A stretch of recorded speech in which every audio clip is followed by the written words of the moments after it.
Graça e paz, irmãos. Eu quero compartilhar uma palavra com os irmãos que nós falamos na escola dominical. Quero, inclusive, convidá-los para a escola dominical, escola bíblica dominical. É um tempo muito, muito precioso. E nós precisamos conhecer a palavra de Deus. Nós precisamos aprofundar o nosso conhecimento da palavra de Deus.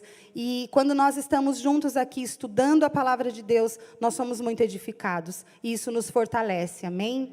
E aí eu quero falar então sobre a noiva amada e o discípulo amado. É uma história de amor que ela perpassa de Gênesis a Apocalipse. E ela tem uma implicação maravilhosa e tremenda na minha e na sua vida. Amém? Então, que os irmãos possam agora se assentar. Pode abrir a sua Bíblia também, mesmo assentados. João 14. Gostaria de abrir João 14, do versículo 1 ao versículo 6.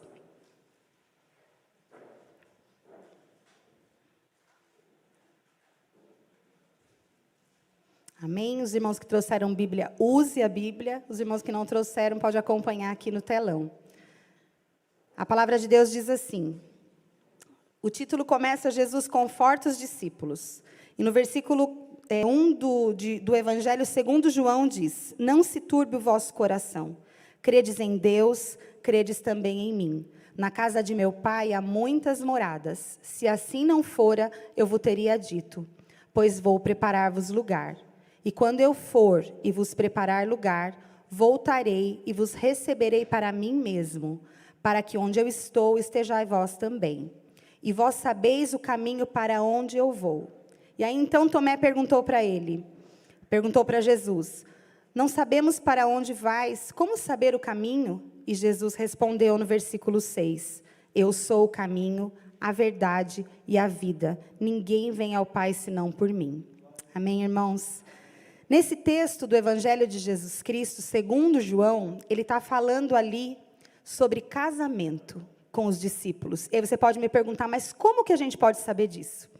Jesus, ele exerceu o ministério dele todo na Galileia e na Judéia. E a única vez que ele saiu dali foi para ir para Tiro e Sidom, quando ele foi e se encontrou ali com a mulher cananeia, a mulher cirofenícia. Foi a única vez que ele saiu. Então, todo o ministério de Jesus foi na Judéia e na Galileia. A plateia dele toda, nesse momento desse ensinamento aqui, era quem? Judeus.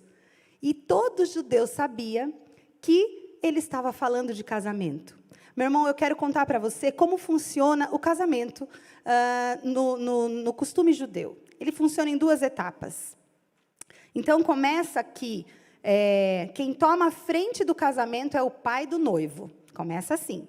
E aí ele vai, escolhe uma noiva, o lugar onde essa noiva mora, escolhe essa noiva, uma noiva, uma moça virgem, uma moça importante, que vai ser necessária para o seu filho. Ele escolhe, descobre qual é a família, descobre o dote da noiva, né? Tem uns pais aí com umas filhas que já estão colocando dote nas filhas. Isso aí, glória a Deus. Mas então ele descobre, né, o pai do noivo, né, o pai do moço descobre o dote da filha, a família, a cidade onde mora, e volta e manda o seu filho para lá. Essa é a primeira etapa. E aí o filho, sabendo o preço a ser pago pela noiva, entra na casa da noiva, e nesse momento, ele paga o preço pela noiva, assina o documento de casamento, que em hebraico se chama ketubá, né, que até hoje esse documento é usado nos casamentos hebraicos, judeus, enfim. E então ele paga o dote, assina o documento, a noiva assina o documento, e então ele vai embora para a casa do pai. Ele vai embora para a casa do pai, né? O noivo entra na casa da noiva, assina e vai embora. Mas ele não leva a noiva naquele momento. Ele vai para a casa do pai. E aí, então, o que acontece? A noiva permanecia na casa. E a noiva, permanecendo na casa, na casa dela, ela tinha uma obrigação. Porque o noivo ia embora, voltava para a casa do pai. E o que ele ia fazer nesse tempo? Ele ia, então, ganhar a terra de herança naquele tempo, só 2 formas eram feitas para que eles tivessem terra. Uma era herança, pai passando para o filho. A outra era arrendamento, como se fosse um aluguel, né? Arrendava, usava a terra e depois de um tempo tinha que devolver, não era dono. E aí, então, o noivo, o filho, pagava a noiva, voltava para a casa do pai, e ali ele ia preparar a terra que ele ganhou de herança, ele ia arar essa terra, ele ia plantar, porque eles viviam disso, e ele ia construir o rupá, que era a casa onde ele ia morar com a sua noiva, futura esposa e os seus filhos. Né? A noiva, por sua vez, ficava na casa dela. E aí, então, a primeira coisa, a obrigação dela era colocar uma candeia, uma lanterna na janela da casa, na frente da casa, e manter aquela candeia acesa. Então, ela tinha a obrigação de manter aquela candeia, aquela lanterna com óleo, para ficar iluminada. E ela ia se preparar para quando o noivo voltasse. Ninguém sabia quando o noivo voltaria, a não ser o pai. O pai do noivo era quem dizia quando o filho ia buscar a sua noiva. Veja, não dá para saber quanto tempo, porque ele ainda ia plantar, ia preparar a casa, mas a noiva, a partir daquele momento, ela tinha um dono, e ela precisava estar preparada. Ela já não dormia mais de qualquer jeito. Ela já cuidava dela pensando no noivo, da sua pele, do seu cabelo, dos seus pertences, né? Mantinha a candeia acesa, e todo mundo que passava na frente daquela casa via a candeia acesa e sabia, aqui tem uma virgem comprada, esperando o noivo voltar para levá-la. E aí, primeira etapa do casamento concluída. E aí, na segunda etapa, o noivo volta, né? Ela é, então, a noiva propriedade do seu noivo. E aí, então, quando o pai diz que é hora, ele volta para buscar a noiva. E vai para a casa do pai, leva a noiva para a casa do pai. Antes de sair, ela apaga a candeia. Mas olha uma particularidade. Na primeira vez, o noivo entrou na casa, assinou o documento e pagou o preço. Na segunda vez, ele não entra mais na casa. Ele grita de fora. E a noiva só tem tempo de pegar as suas coisas, sair, apagar a candeia e ir com o seu noivo, com o seu dono, com aquele que pagou o preço por ela. Ele não entra mais na segunda vez na casa da noiva. Guarda isso, irmãos, tá bom? E aí, então, ele vai para a casa do pai. Quando ele chega lá, o pai faz o casamento. Eles vão para o rupá, consumam o casamento, então as bodas do casamento. Aonde este esposo agora, né, esse noivo, esse esposo, vai apresentar a sua noiva linda, né, adornada, para todo o povo. Né? Ele vai, então, se alegrar em que as pessoas olhem para a sua noiva e a elogiem. E aí, o casamento está consumado. Né? Então, veja que, quando Jesus fala em João 14 com os seus discípulos, ele está falando de casamento. Não se preocupem, o coração de vocês. Né? Credes em Deus, crede também em mim. Na casa de meu pai há muitas moradas. Se assim não for, eu vos teria dito, eu vou preparar lugar para vocês e eu vou voltar para receber vocês para mim. Os discípulos sabiam que Jesus estava falando, que ele voltaria para buscá-los, e ele estaria preparando um lugar para os seus discípulos, para aquelas pessoas que estavam ouvindo, amém? O Senhor vai voltar nos buscar. Ele é o noivo e nós somos a noiva amada. Todo aquele que creu e se entregou para o Senhor Jesus, somos a noiva amada. Mas então, irmãos, né?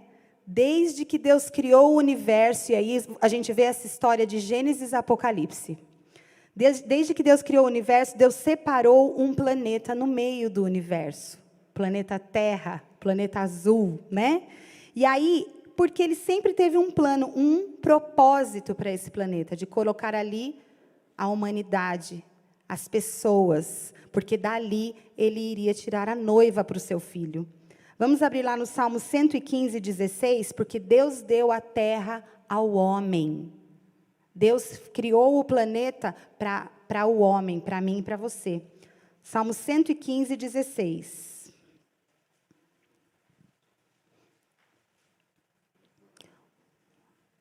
Vamos lá, os céus são os céus do Senhor, mas a terra deu ele aos filhos dos homens. Então o Senhor criou o planeta para nós, a terra é a casa do homem. Deus dá esse planeta para ser a casa do homem. Sabe, meu irmão, quando os anjos pecaram, Deus não moveu um dedo para salvar os anjos. Mas quando, lá no Éden, o homem pecou, Deus proclamou: eu colocarei inimizade entre a tua descendência, falando para a serpente, e a descendência da mulher. Tu lhe ferirás o calcanhar, mas a tua descendência, mulher, lhe ferirá a cabeça. Naquela hora, o Senhor proclama o seu plano de redenção para o homem, porque o Senhor sempre sonhou com um povo exclusivo, com a igreja, com uma família. Veja quando nós olhamos para a palavra de Deus, quantas figuras que nós conhecemos muito bem, o Senhor usa para falar que Ele quer um povo para Ele, uma noiva para Ele, uma família para Ele. Amém?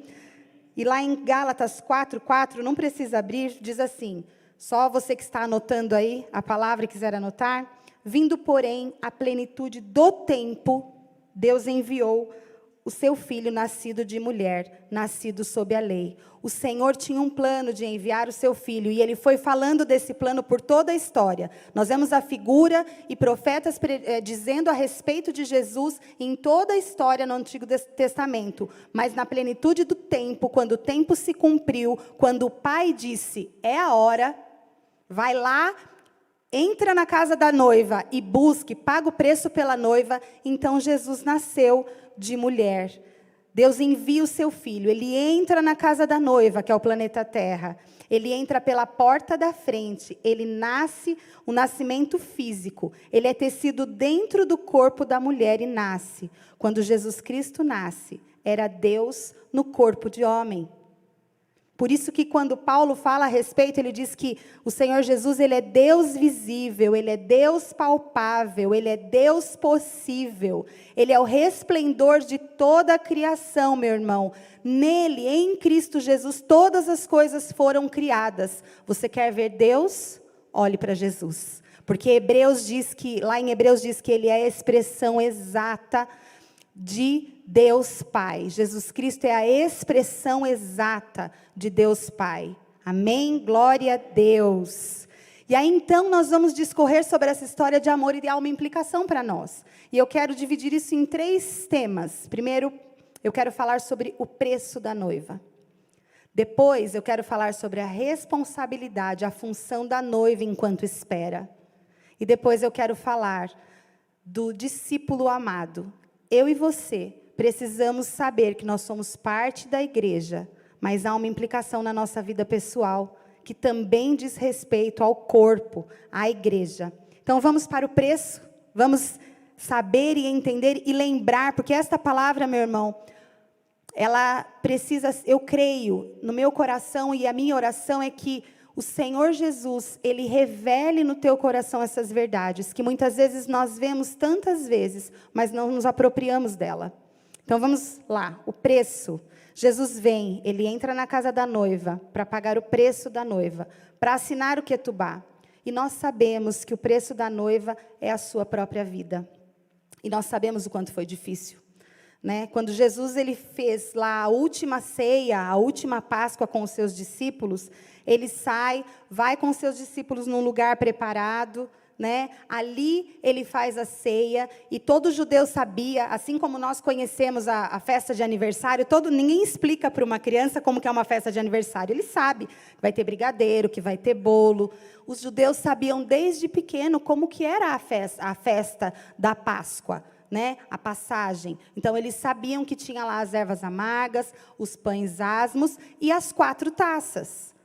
Haviam 4 taças de vinho que iam ser bebidas. A taça da santificação, a taça do juízo, a taça da redenção e a taça das ações de graças. Eles tinham esse ritual, então o pai, no momento ali da ceia, o patriarca da família, ele vai falar da história para os seus filhos, ele vai contar a respeito do que Deus fez, do livramento, ali, então todos eles conheciam, e Jesus também conhecia, era judeu, então eles fizeram ali a sua última Páscoa com os seus, E ali então, veja, Jesus comeu, Jesus tomou das 4 taças e foi para o jardim do Getsêmani, um dos lugares preferidos dele. E Judas sabia disso.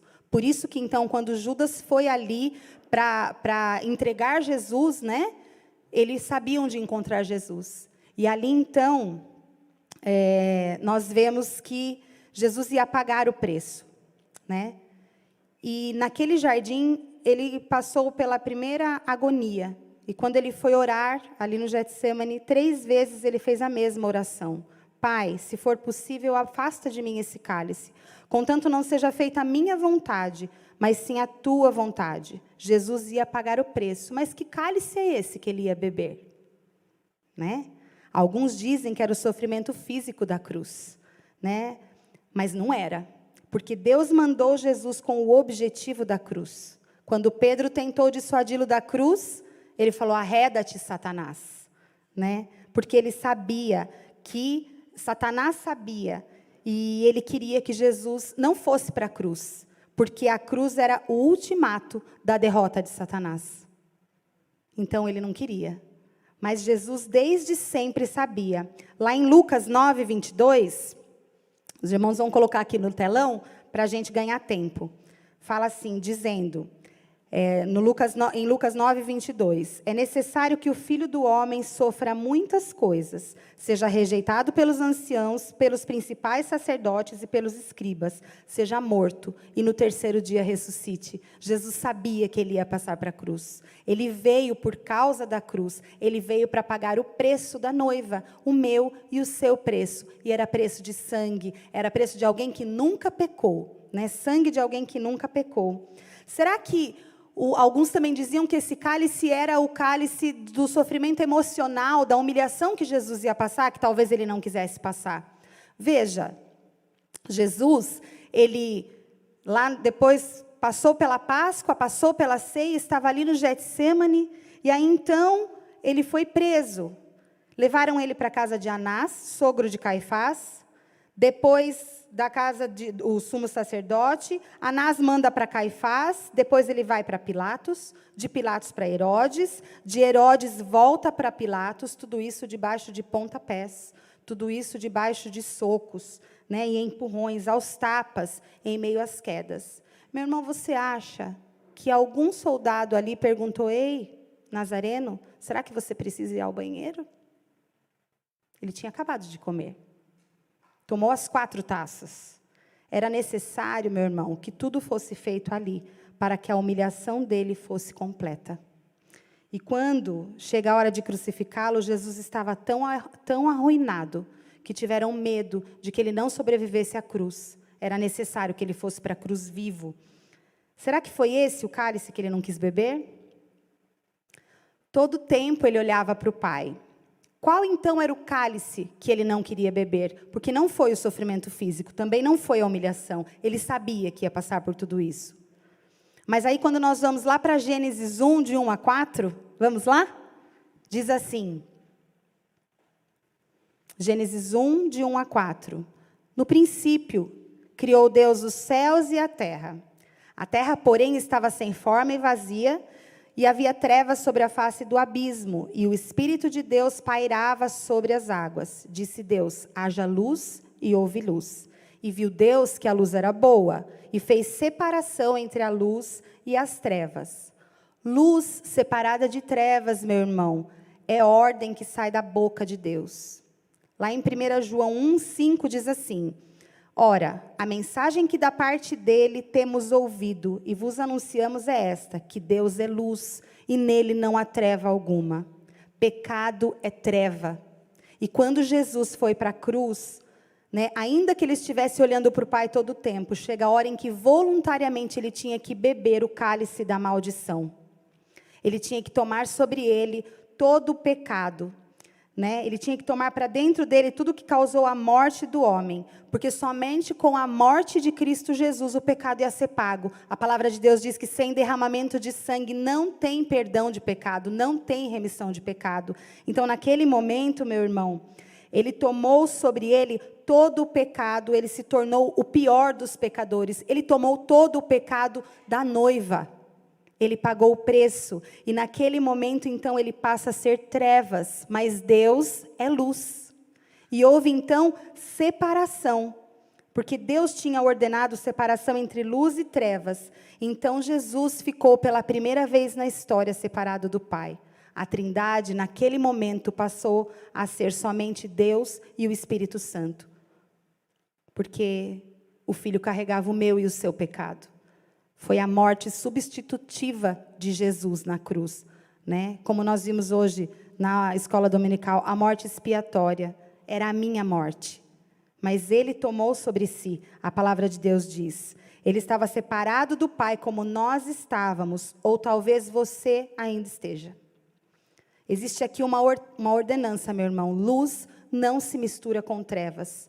É certo que quando nós nascemos de novo, nós entramos num processo de santificação e nós vamos sendo purificados nesse caminho, né? Nós vamos sendo aperfeiçoados dia a dia. Porém, a palavra de Deus diz que o que é nascido de Deus não vive na prática do pecado. Meu irmão, se você vive na prática do pecado, talvez você precise examinar-se a si mesmo e ver se realmente você nasceu de novo. Se realmente você creu que aquela morte que Jesus sofreu é a sua morte.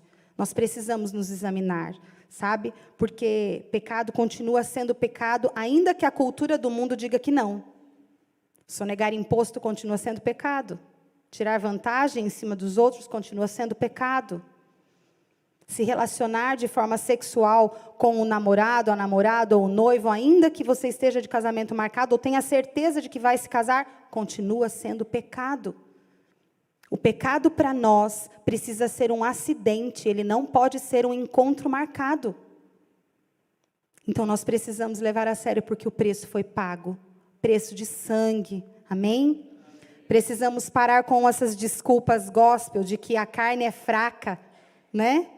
E de que nós somos pecadores. Eu sou pecador mesmo, né? Então eu posso me chafundar na lama do pecado. Isso é uma mentira, é um engano. Porque nós fomos comprados, remidos. O sangue de Cristo pagou o pecado. A palavra de Deus diz, o pecado não mais terá domínio sobre vós. O pecado não nos domina mais. Amém? Glória a Deus. Deus é luz e nele não há trevas. Dito isso, vamos seguir. Nessa hora, como eu disse, é a única vez que a Trindade se separa. E nesse momento, o Senhor Jesus grita, Deus meu, por que me abandonaste? Mas naquele momento, a palavra de Deus diz que ele tinha cancelado o escrito de dívida que era contra nós. Ele bebeu o cálice da separação e ele disse, tudo está consumado. O que eu tinha que fazer pela noiva, na casa da noiva, eu já fiz. E então ele diz, Pai, nas tuas mãos eu entrego o meu espírito. Naquela hora, o dote da noiva foi pago dentro da casa da noiva e assinado Ketubá. Aleluia! Glória a Deus! Vamos abrir ali em Colossenses 2,14. Veja que hoje nós vamos passear pela palavra de Deus. Mas é tão importante que nós tenhamos essa visão de que de Gênesis a Apocalipse, a Bíblia conta uma história. E o centro da história é Jesus Cristo e o seu amor pela noiva. Amém? Colossenses 2,14 diz assim, tendo cancelado o escrito de dívida que era contra nós e que constava de ordenanças, o qual nos era prejudicial, removeu-o inteiramente, encravando-o na cruz. E despojando os principados e potestades, publicamente os expôs ao desprezo, triunfando deles na cruz. Aleluia! Naquela época, meu irmão, quando o Império Romano saía em uma investida de guerra, e eles eram vitoriosos, eles prendiam os soldados derrotados, desnudavam, arrancavam a roupa deles, amarravam em correntes e faziam com que desfilassem pelas ruas de Roma para serem vaiados e humilhados pelo povo.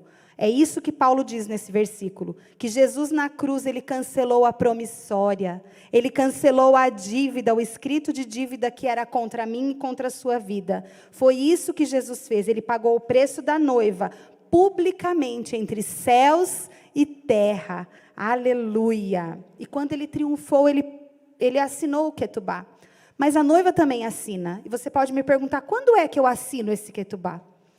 E a palavra de Deus diz que todas as vezes que você se rende a Jesus Cristo, você diz a Ele que você crê no sacrifício dele na cruz. Você crê que Ele pagou o seu preço. Você crê que Ele pagou o seu preço. E com as suas palavras você está assinando o documento do casamento.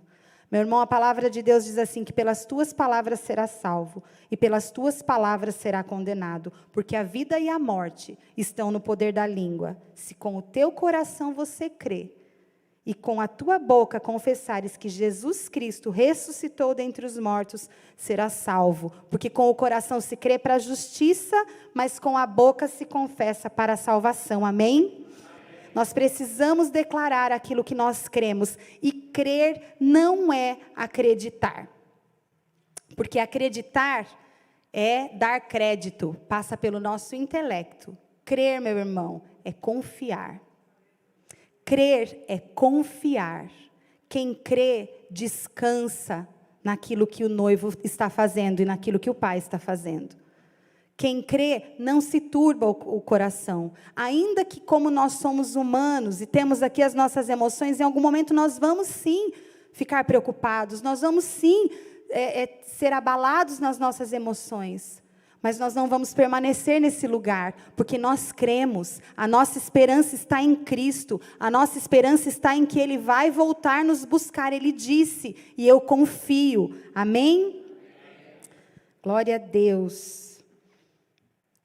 Quando você confessa, você assina o ketubá, e Ele leva para o Pai carimba e lhe sela com o Espírito Santo. O Espírito Santo é o anel de noivado. Aleluias. O Espírito Santo é o selo, é o penhor de que Ele vem nos buscar. E Ele deixou o Consolador, o Ajudador. Nós não estamos aqui sozinhos, meu irmão. Mas nós estamos aqui. Nós estamos esperando. Agora você é a noiva. E Ele vai te levar agora? Não. Ele não vai te levar. Então, o segundo ponto é, há uma função para nós. Há uma responsabilidade para nós. Você fica aqui na terra, Ele vai para o Pai. E qual é a nossa responsabilidade? Manter a candeia queimando, iluminando. A palavra de Deus diz, vós sois a luz do mundo. O seu papel é, você sabe, Ele vem te buscar. Nós sabemos que Ele vem. Mas o nosso papel, irmãos, é que nesse tempo de espera, nós vamos então queimar e comprar o óleo, né? O próprio Jesus, através da sua palavra e da igreja e da comunhão com os santos, Ele vai nos santificando, purificando e adornando. Sabe por quê, meus irmãos? Porque eu e você não somos, quando nós somos comprados, nós não éramos uma noiva pura, virgem, adornada, não. Nós éramos sujos, mortos no pecado, né?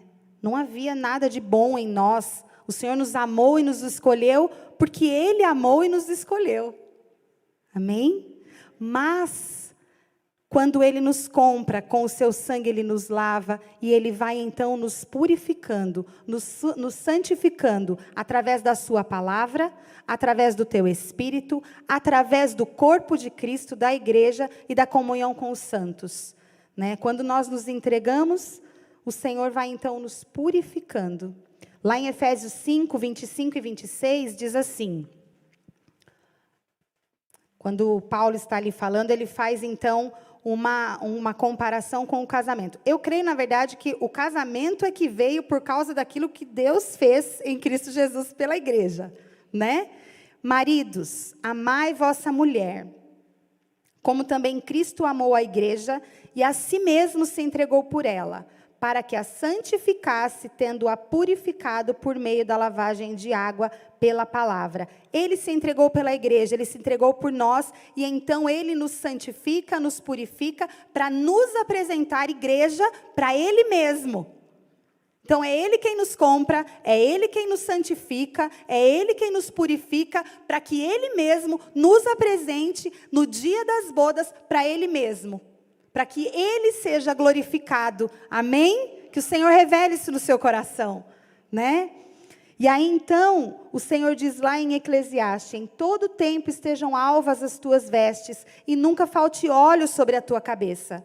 Sabe por quê, meu irmão? Porque a qualquer momento o noivo vai voltar nos buscar. Nunca falte óleo sobre a sua cabeça. Então veja, qual é o papel da noiva? Manter a lâmpada queimando, mas para isso precisa de óleo.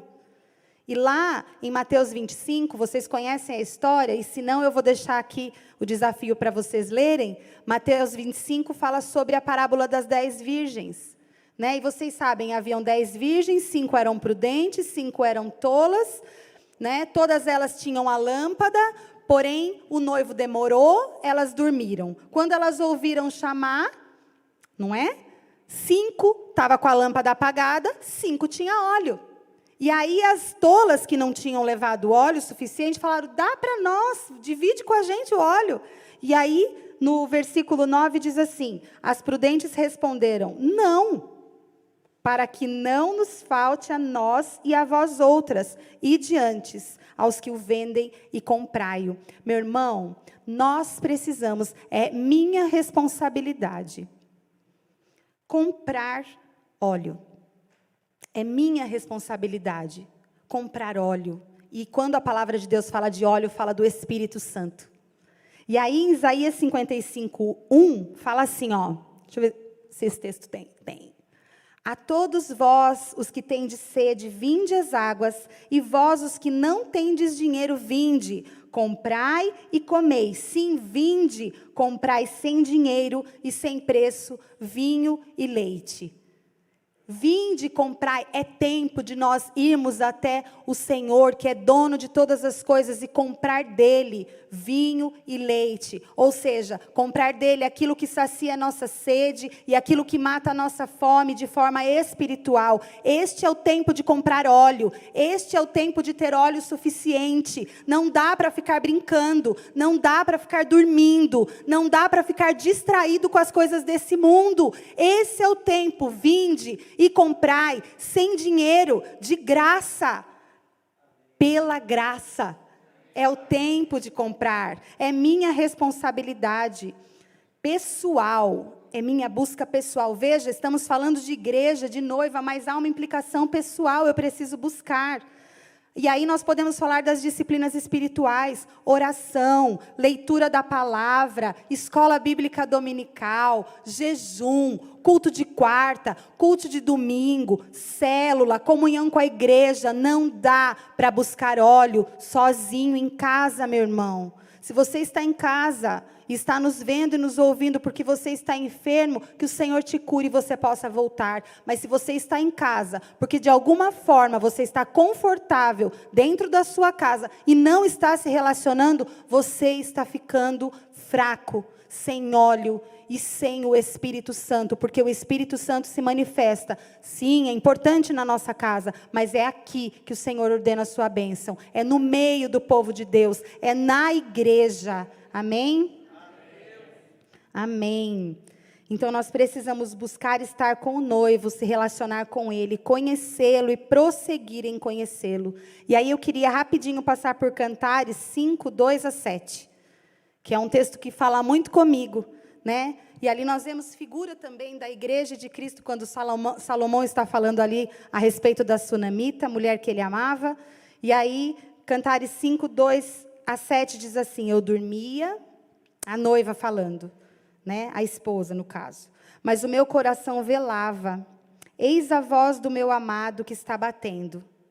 Aí ele diz, abre minha irmã, querida minha, pomba minha, imaculada minha, porque a minha cabeça está cheia de orvalho, os meus cabelos das gotas da noite. E aí ela responde, já despi a minha túnica, hei de vesti-la outra vez? Já lavei os pés, tornarei a sujá-los? O meu amado então meteu a mão por uma fresta, e o meu coração se comoveu por ele. Por amor dele, levantei-me para abrir ao meu amado. As minhas mãos destilavam mirra e os meus dedos mirra preciosa sobre a maçaneta do ferrolho. Abri ao meu amado, mas já ele se retirara e tinha ido embora. A minha alma se derreteu quando antes ele me falou. Busquei-o e não o achei. Chamei-o e não me respondeu. Encontraram-me os guardas que rondavam a cidade e me espancaram e me feriram e tiraram-me o manto os guardas dos muros. Meu irmão, o Senhor muitas vezes nos chama para estar conosco E nós dizemos não. Já tirei a minha túnica, já lavei os meus pés, já estou deitado. Agora não, Jesus. Agora não, Senhor, eu estou aqui vendo um filme. Agora não, eu estou descansando. Agora não. E aí, quando nós vamos até Ele, muitas vezes, nem o perfume fica em nós. Sabe por quê que esses guardas espancaram essa mulher aqui em Cantares? Porque o perfume do rei, o perfume do amado não estava nela. Ela não tinha estado com ele. Então, os guardas não a reconheceram. Muitas vezes nós apanhamos, somos feridos nesse mundo porque nós não estamos com o noivo e ele não está conosco. Muitas vezes o perfume de Cristo não está em nós porque nós não estamos com ele e ele não está conosco. E que nessa noite nós possamos sair daqui incendiados por buscar estar com o noivo e se relacionar com ele, porque é para isso que ele pagou o preço, para ter relacionamento conosco. Então que o mundo não nos machuque, o nosso coração e a nossa alma, porque nós não estamos com o noivo. Amém? E aí então, falamos sobre o óleo queimando. Vá, compre, busca pessoal. E em Efésios 5,18, diz como ser cheio do Espírito Santo. Né? Os irmãos conhecem esse texto. Não vos embriaguei com vinho. Estamos falando da função, da responsabilidade da noiva, amém? E por enquanto nós estamos no óleo. Busque o óleo, coloque óleo sobre a sua lâmpada. Não vos embriagueis com vinho, no qual há dissolução, mas enchei-vos do Espírito, falando entre vós com salmos, entoando e louvando de coração ao Senhor, com hinos e cânticos espirituais, dando sempre graças por tudo ao nosso Deus e Pai, em nome de nosso Senhor Jesus Cristo, sujeitando-vos uns aos outros no temor de Cristo. Ser cheio do Espírito Santo, meu irmão, não é somente ter o meu tempo em casa com o Senhor. Por isso que eu quis dividir assim, vinde e comprai. E agora a Bíblia diz, não vos embriagueis com vinho, mas enchei-vos do Espírito. Porque ser cheio do Espírito não é somente ter o meu tempo em casa com o Senhor, ou ainda, como eu disse, nesse tempo que temos vivido, ficar sozinhos. Nós precisamos então ter uma vida em comunhão com a igreja. A palavra de Deus aqui diz, enchei-vos do Espírito, falando entre vós. Não está falando sozinho na minha casa. Falando entre vós com salmos e cânticos espirituais. Né? Cantando cânticos espirituais, dando graças ao Senhor juntos, comendo juntos, sujeitando-vos uns aos outros. Ou seja, nós compramos óleo, nós compramos vinho, nós nos enchemos do Senhor em nós. E quando nós estamos na igreja, na comunhão com os irmãos, nós estamos sendo cheios do Espírito, à medida que nós caminhamos juntos, à medida que nós servimos ao nosso irmão e ele nos serve, à medida que nós estamos trabalhando nos ministérios, à medida que nós estamos aqui adorando ao Senhor no culto, falando entre nós com salmos e cânticos espirituais, nós estamos sendo cheios do Espírito. E então, sendo cheios do Espírito, o óleo na lanterna queima e produz o quê? Luz. Amém? Que o Senhor revele isso nos nossos corações. À medida que nós queimamos o óleo e compramos óleo, o Senhor produz luz. E então nós somos a luz do mundo. Meu irmão, nós somos a luz do mundo. Né? Sou professora, então eu pego um pouquinho nessas questões da língua portuguesa. Sabe aquela professora odiada e amada de muitos? Nós somos a luz. Este artigo é definido. Nós não somos uma luz, nós não somos qualquer luz. A única luz que o mundo tem é a igreja. A única luz que o mundo tem é a igreja. A palavra de Deus diz, lâmpada para os meus pés e luz para o meu caminho é a tua palavra. A única luz que transforma, que muda, que salva, que renova, que restaura, que alimenta é a palavra de Deus. E a Bíblia diz que o Verbo se fez carne e habitou entre nós. A palavra de Deus é o Verbo Jesus Cristo, né? Quando eu estou com os meus alunos, e a gente vai ensinar verbo para eles, aí você fala assim, muitos vão lembrar. Aí você fala assim, O que é o verbo? A palavra em ação, né? O verbo é a palavra em ação. Jesus Cristo é a ação da palavra. Amém? Ele é o verbo que se fez carne e habitou entre nós, cheio de graça e de verdade. O Senhor nos amou com graça e com verdade. Nós somos a luz do mundo. O óleo queimando produz luz, meu irmão. Então nós precisamos, não podemos nos calar, não podemos negociar com a palavra. E nós temos visto tanta distorção da palavra. Nós não podemos negociar. Igreja, nós não podemos nos calar. Nós não podemos ficar quietinhos no nosso canto e dizer, o Senhor vai fazer. E nós estamos calados, porque a nossa luz precisa brilhar. A palavra de Deus diz que ninguém, depois que acende uma candeia, a cobre com um vaso e põe debaixo da cama. Pelo contrário, coloca no velador a fim de que todos os que entram vejam a luz. Nós somos a luz do mundo. É nossa responsabilidade ter óleo e iluminar onde nós estamos. Amém? Essa canção fala muito comigo, porque a luz que outrora apagada agora brilha. Né? Jesus é luz e Ele vive em nós. Então Ele brilha e nós precisamos brilhar. A nossa luz precisa brilhar. Amém? Quando o noivo vem buscar a noiva, ele não entra na casa da noiva. Ele chama de fora e fica tudo escuro quando ela vai embora.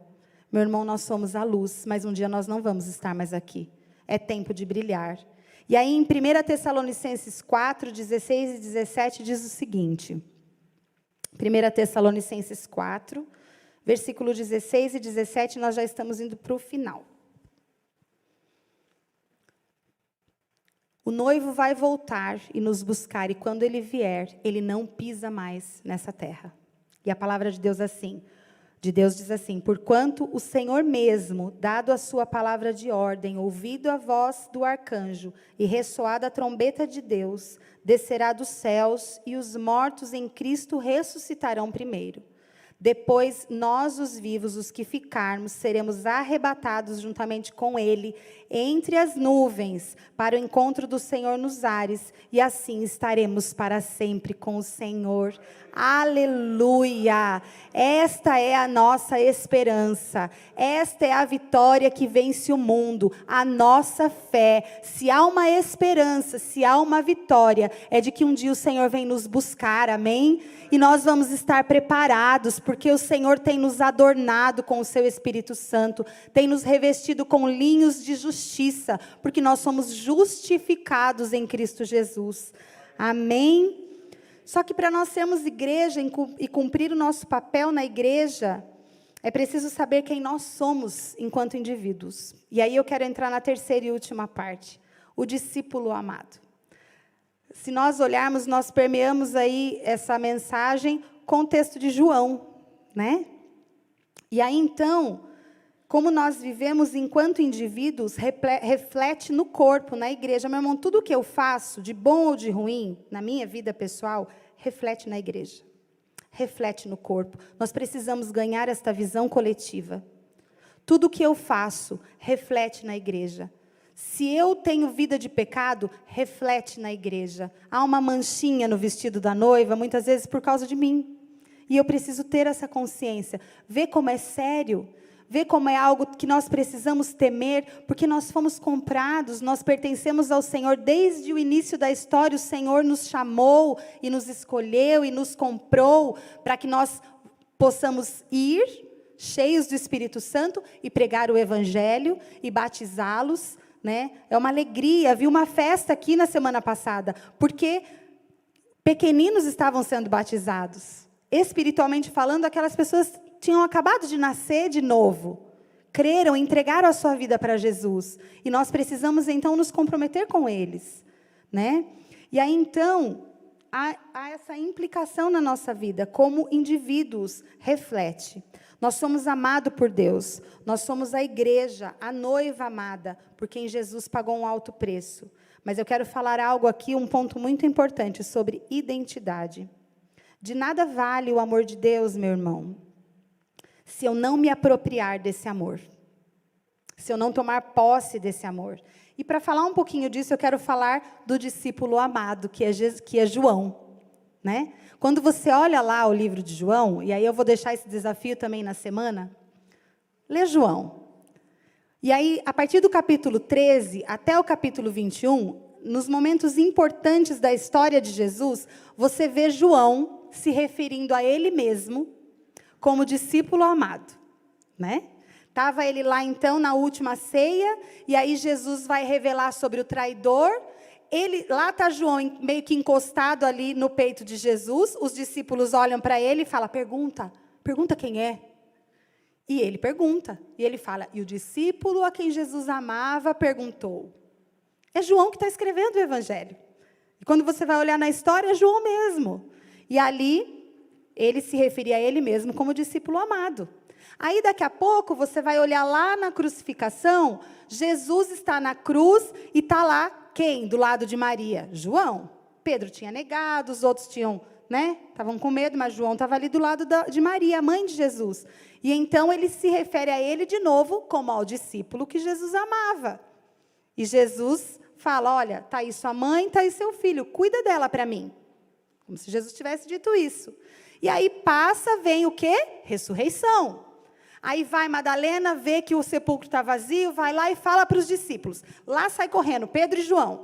E ele fala, o discípulo amado correu mais do que Pedro, mas não entrou. Porque Pedro, né, impetuoso, passou direto na porta, deixa eu ver. E depois ele entrou. Mas ele se refere a ele mesmo como discípulo amado. Lá está João, no capítulo 21, aí tem toda a história de Pedro, que se um dia eu tiver a oportunidade, quero falar sobre isso, maravilhoso. Está a história de Pedro, né, a reconciliação de Pedro com o Senhor, e naquele momento que eles estão lá no barco, ele fala de novo, João falando dele mesmo, e o discípulo amado viu que era Jesus, dentro do barco, que eles foram pescar, voltaram a pescar, né, em João 21 fala isso, e Jesus estava na praia assando peixe, e aí eles viram, ele falou, o discípulo amado, o discípulo a quem Jesus amava. A minha pergunta é, quando foi que Jesus falou para João que ele era o discípulo amado? Nunca. Ele nunca falou. Só que João conheceu o amor de Jesus.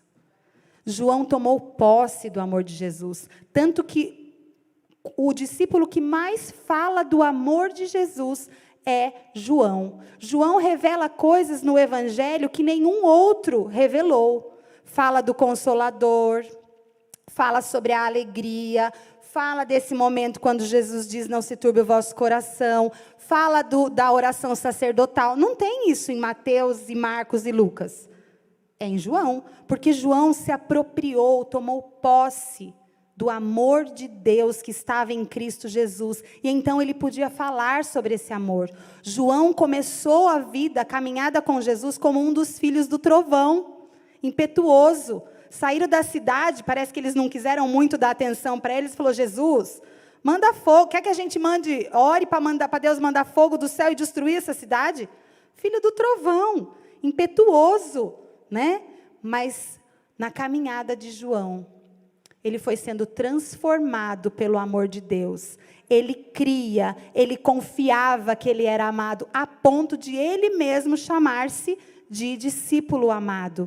João passou por tudo que ele passou, foi então enviado para a ilha de Pátimos, ali ele sofreu, quase morreu, mas não morreu. Ali ele foi arrebatado para o primeiro arrebatamento, né, foi arrebatado lá para os céus, para fazer um furo de reportagem do Apocalipse, né?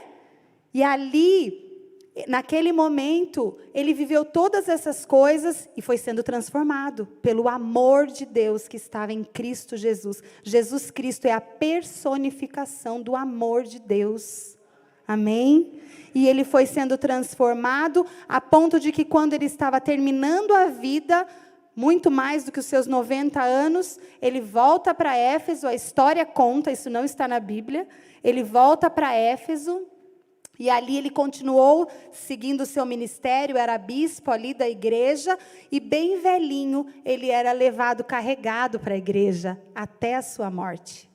Então veja, ele começou como filho do trovão, talvez eu e você tenhamos começado a nossa caminhada com Cristo como filhos do trovão. Mas o amor de Jesus nos transforma, nos muda. Nós precisamos nos apropriar do amor de Deus. Isto é o crer, é tomar posse. Muitas vezes nós sabemos que Ele fez, mas então nós não tomamos posse, nós não cremos nesse amor. E tantas vezes a nossa alma fica doente, tantas vezes as nossas emoções ficam doentes, porque nós não cremos no amor de Deus que está em Cristo. Nós não cremos que fomos incluídos. Nós achamos que tem que ser com a força do nosso braço.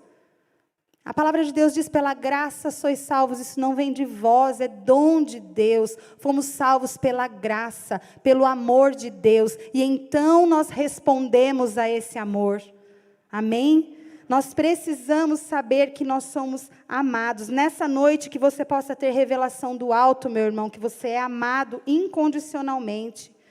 E que esse amor te cura, e que esse amor te transforma, e que esse amor, como o próprio João escreveu, lança fora todo medo. O amor de Deus lança fora todo medo. E esse amor foi te dado sem que eu e você merecesse. O preço foi pago. Nenhuma condenação há para os que estão em Cristo Jesus. Nós precisamos, meu irmão, um tempo na minha vida, eu gostaria de chamar o grupo de louvor. Enquanto eles vêm, eu quero contar um testemunho a meu respeito. Houve um tempo, ali nos meus 20 anos, 22 anos, que eu tinha dificuldade. Eu cresci, o meu pai morreu quando eu tinha 5 anos de idade, então eu não cresci com uma figura masculina. Eu tive muita dificuldade de chamar Deus de pai, porque eu não tinha pai. Então era difícil para mim. Mas na caminhada o Senhor vai nos curando. Eu lembro que um dia, orando, o Espírito Santo falou para mim, escreve quem você é em Cristo Jesus. E eu lembro que eu tinha um caderninho preto, 20 anos está ali perto da adolescência, né? Então, eu tinha um caderninho preto que escrevia com a caneta branca. Né? Eu tenho até hoje esse caderninho. E ali eu escrevi que eu era Kátia Moraes, não, eu já era casada. Kátia Galego Sanches Rodrigues, filha amada de Deus. Eu escrevi que eu era a menina dos olhos de Deus. O meu nome estava na palma das mãos de Deus. Ele nunca, jamais se esqueceria de mim. Ainda que a minha mãe se esquecesse, Ele não se esqueceria de mim. E ali eu fui tomando posse do amor de Deus na minha vida. Então, irmãos, depois que você toma posse do amor de Deus na sua vida, nada mais te abala. Porque você confia de que Ele te ama. E Ele vai guardar o seu tesouro até o dia final. O dia final pode ser quando nós morrermos, ou o dia final pode ser quando Ele nos levar nos ares. Nós precisamos então tomar posse desse amor.